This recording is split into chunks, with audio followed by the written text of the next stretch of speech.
देखिए, मैं तो यही हम राज्यसभा में हुआ हम लोग जानते हैं, लेकिन इसका मतलब ये नहीं कि लोकसभा में हम कुछ कहने की काबिल नहीं है और कुछ सरकार से कुछ मांगने का हमारा कोई हक नहीं है, मतलब ये नहीं।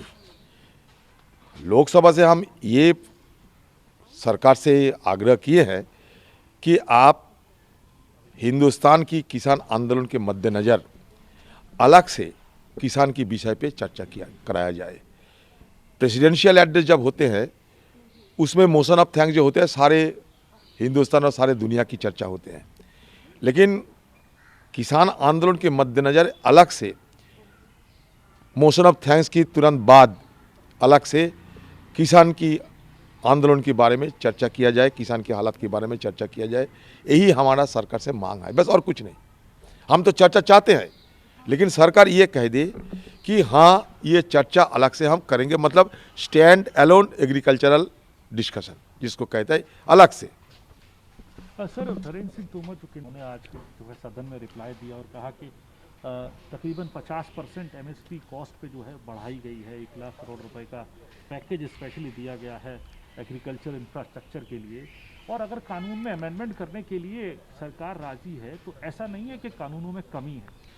देखिए, सरकार खुद कहते हैं कि अमेंडमेंट करने की अगर ज़रूरत पड़े तो मैं करूँगा। इसका मतलब सरकार जो कानून बनाया थी उसमें कोई खामियां सरकार को जरूर निगाहों में आए हैं।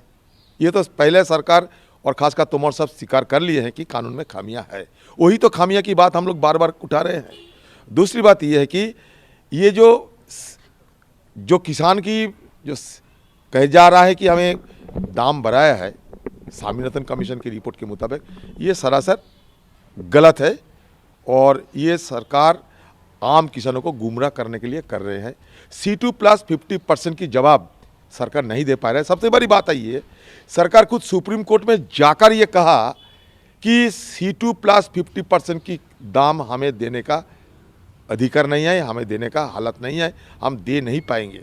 सरकार खुद सुप्रीम कोर्ट जाके ये इतने पैसा किसान मांग रहे हैं इसके खिलाफत किए हैं।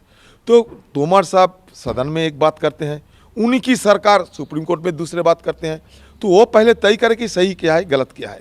हमारा मुद्दा साफ है, किसान की बात साफ सुथरा कह चुके हैं सरकार को कि किसान बिल, ये जो किसान विरोधी बिल है, इसको किसान लोग चाहते हैं इसको वापस लिया जाए और MSP को एक कानूनी दर्जा दिया जाए। बस यही किसान की मांग है। सरकार किसानों से बात करे और कोई रास्ता निकले, जैसे कि इस तरीके की गतिरोध और इस तरीके की आंदोलन कम से कम ख़त्म हो, किसान अपना घर में लौट जाए। ये हम सबका मांग है, सबका ये उम्मीद भी है कि और कितने दिन खुले आसमान के तले ये किसान बैठे बैठे वो लोहे की कील की सामना करते हुए, कटीले तारों की बैरियर को सामना करते हुए और पानी इंटरनेट बंद पड़े हुए हैं। तो इस हालत में और कितने दिन हिंदुस्तान को, अन्नदाता को अपनी ज़िंदगी गुजारना पड़ेगा, ये मोदी सरकार कह दे हिंदुस्तान के लोगों को। और कितना दिन हमारे अन्नदाता को ये कष्ट, ये अमानविक कष्ट करना पड़ेगा। मध्ययुगीन हालात पैदा कर रहे हैं ये दिल्ली के अंदर ये सरकार ने। ये भी कहा गया कांग्रेस खून की खेती, कांग्रेस खून की खेती करती है। कांग्रेस कौन सा खेती करता है सब जानता है।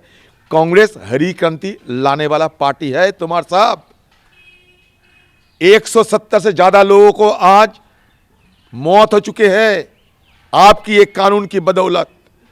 तो खून किसने किया है किसानों के, आप खुद देख लो।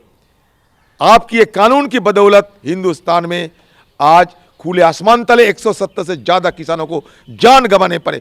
खूनी कौन है? कांग्रेस हरी क्रांति लाए थे, आम किसानों को स्वनिर्भर बनाए थे।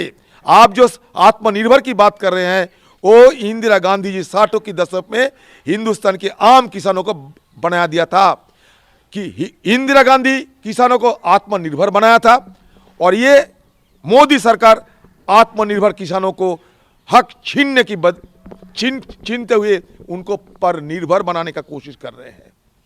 आखिरी सवाल आपसे सर, पश्चिम बीजेपी ने इलेक्शन कमीशन से जाके इस बात की गुहार लगाई है कि चुनाव कई फेजेस में होने चाहिए और कुछ अफसर जो देखिए, हम लोग भी इलेक्शन कमीशन के पास हमारे सारे बात रखे हैं। हम भी चाहते हैं बंगाल में चुनाव में किसी तरह के की कोई गुंडे गर्दी ना हो, और बंगाल में जो इलेक्शन कमीशन की तरफ से जो अधिकारी जाएंगे वो भी इधर उधर मैनेज ना हो पाए, ये भी देखना पड़ेगा। क्योंकि पिछले जितना चुनाव हुए थे, दिल्ली से तो अधिकारी जाते हैं वहाँ मैनेज हो जाते हैं, मैं खुद इसका गवाह हूँ।